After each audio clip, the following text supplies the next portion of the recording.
Hello, everyone. Ken Tumolo with Tumolo Financial. Today's Tumolo Talk topic is going to be on long-term care. And what I want to do is just kind of touch on a few items with long-term care planning. Some of us will call it estate planning. It kind of gets mixed in there with it. But it's become, well, over the years, and I can't tell you how many people have come to me and said, my parents saved and saved, and they went into long-term care, and a bunch of their money went towards paying for long-term care, and really there is nothing left for them to leave us. And it's not that my clients were counting on the money from their parents. It's just that the parents were upset that they weren't able to leave it. So I've actually had cases where clients have told me, yeah, I just haven't told my parents that they've used up all their money for long-term care, because I would know it would just break their heart that that's where it went and it didn't pass on to us. So it's really a tough piece to plan for. And knowing that we're in Connecticut or Rhode Island, a lot of the rules, kind of some of the costs are a little bit different between the two states, but the big problem that we run into is it's just expensive, and you're expected to pay for your long-term care if you've saved up money. So let's touch on a few things with long-term care. First off, average cost of a nursing home. And we went and pulled some of these statistics from the website, from the web, I should say. Average cost of a nursing home, or we'll just call it a long-term care facility. In Connecticut right now, it's $15,170 a month. That's quite a bit. So just imagine if you saved up and you're going into long-term care and you've got about $500,000 saved in your retirement accounts, you're going to go through it pretty quickly over, let's say, a 3-year, 4-year period of time. Rhode Island, a little bit better, $10,000 a month on average. So this is one of the things I've noticed over the years too, is that every state, it varies. And then some states actually give you some protections on your retirement accounts, whereas other states don't. Average cost of a home health care person to come out to your house and take care of you, about 40 hours a week. In Connecticut, they're both about the same. Connecticut about 4,800, Rhode Island about 5,200. In the industry, we're hearing that it costs about $5,000 a month for home health care. So it's actually been the trend too. I'm finding more and more people would rather stay in their house, be taken care of in their home, be comfortable there, than go into a facility. So they kind of try to stretch it out as long as they can. Part of it is cost. The other piece of it is just being comfortable and enjoying being where you are. If you think about it, I'd rather be at home in my bed than sitting in a long-term care facility. So it really is. There's a lot of benefits to the home healthcare side of it. Some of the insurances out there will actually cover a good portion of that, if not all of it. So it really comes down to how you set up your long-term care. Well, we'll call it the long-term care protection side of it.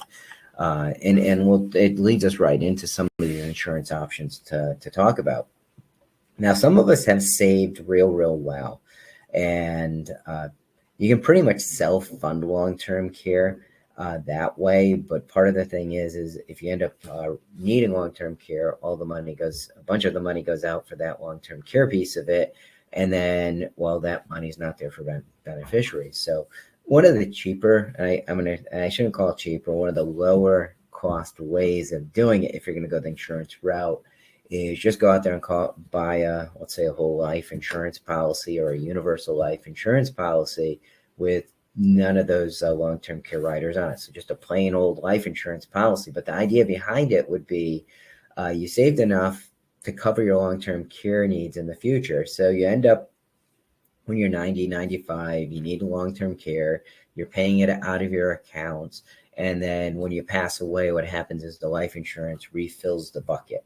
So if there is money that you're trying to give out, pass on to beneficiaries or to charities, that bucket is refilled because the life insurance pays out, plus there's some tax advantages there. And then that way your beneficiaries are left with something.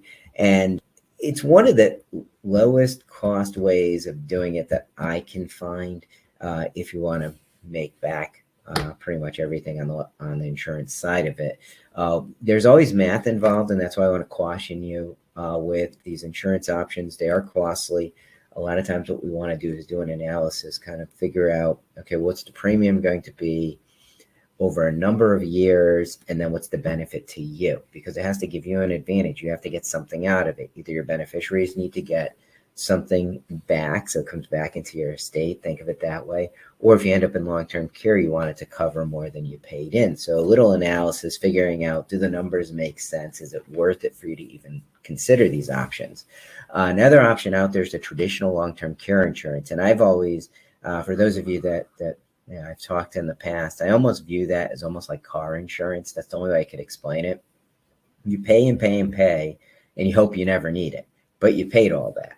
And none of that money is coming back to you or your family. So you paid into that for a number of years. They may raise premium, just like car insurance.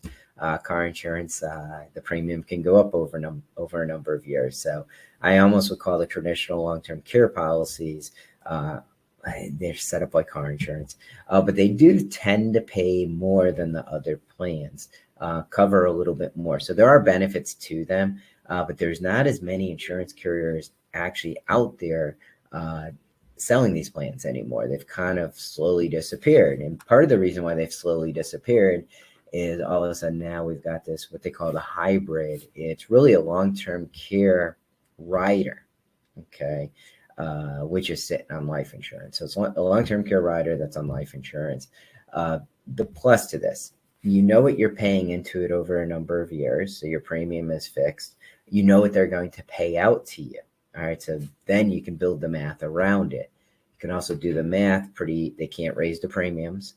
Okay, so as long as you're funding that insurance policy with enough over time, you won't see a premium bump on the policy. So a little bit more, it's easier to calculate, easier to figure out, easier to project, I guess, let's put it this way. The plus is you or your beneficiaries tend to get all of the money back. And what I mean by that is you pay into it over a whole bunch of years, and let's say you pass away and you don't use it, the whole thing comes back to your beneficiaries, the life insurance piece of it. And we always want to make sure the calculations work where that's going to pay out more than what you paid into it. Now, if you end up in long-term care, it provides for long-term care, and it's usually a set amount, but we know that based on how you structure the policy. But it'll pay that out. And let's say you don't use it all up, then there might be some life insurance left that'll go out to beneficiaries. So this tends to be a little bit more palatable, I'll say, because you're paying into it and you're counting on getting money back from it somehow. And the one plus is you don't need to make out on it by going into long-term care. You can pass away down the road and the life insurance pays out to beneficiaries. So kind of becomes a nice little estate planning tool. There are a couple other options I'm going to touch on for long-term care planning. One of the things we're seeing clients do more and more when they get into their 70s, they're starting to gift a little bit earlier instead of waiting until they pass away to pass money on to beneficiaries. Part of the reason why is some of the rules around IRAs, 401ks have changed, and children, when they inherit an IRA or 401k, they actually have to draw it out over a 10-year period of time. So the tax rates actually might boost up on them. So then more of your money actually goes to the federal government or the state in the form of taxes. So it's a little bit of a tax planning play also. So there is this 5-year look back period that applies. Basically, they'll look back over 5 years before you go into a nursing home to see, okay, well, where did you gift? They may penalize your Medicaid if you end up on Medicaid. So a lot of times what people are doing, okay, we get out into our 70s. It looks like we're not going to spend this pile here. Let's start to gift a little bit earlier to move it along through the family. Last option I'll bring up is an irrevocable trust. Typically, I find a lot of the estate planning attorneys don't like to do these until clients are into their 70s or they're set completely in retirement for a little while, just to see where the expenses are going, less moving pieces at that point. And they'll set up these trusts, and the 5-year look back period does apply. But the one thing is these trusts cannot protect retirement accounts, but they could protect homes, taxable accounts. So basically the trust, kind of think of it as its own person. You put the assets into the trust. You cannot control the trust. Okay, so it's pretty much hands off. Someone else is controlling it. But after 5 years, it protects the assets from long-term care costs. So a little bit of planning. There's multiple ways of doing this. What I find is certain ways are better for certain people. You might be someone that you just want to do it in an insurance way, or you don't like insurance and the trust way is the better way to go. A lot of times your picture kind of dictates a little bit of the way you should go, because we can look at the picture, give you an idea. Okay, well, you probably want to do it this way. But you can always do it your way. There is actually one other option that I find people do quite a bit, and they don't do anything at all. But we probably should take a look at it. There's been a few more a few more policies, a few more insurance carriers that have offered a few more, better plans out there for the long-term care piece of it. So we should put some math into it, see if it's something that actually works for you. Again, any questions that you have for me, feel free to call us, 860-650-3005. If there's a lot of uncertainty in your plan, we can actually run the Tumolo Financial Retirement Checkup, where we look at the whole picture. Do you have an estate planning issue? Are you going to need something to protect those assets? Lastly, I say you can actually go to our website, and if it's just easier to schedule a time to talk, right on our website, you can schedule a time to talk with us. Other than that, looking forward to see you. We'll see you again at our next Tumolo Talk. Thank you.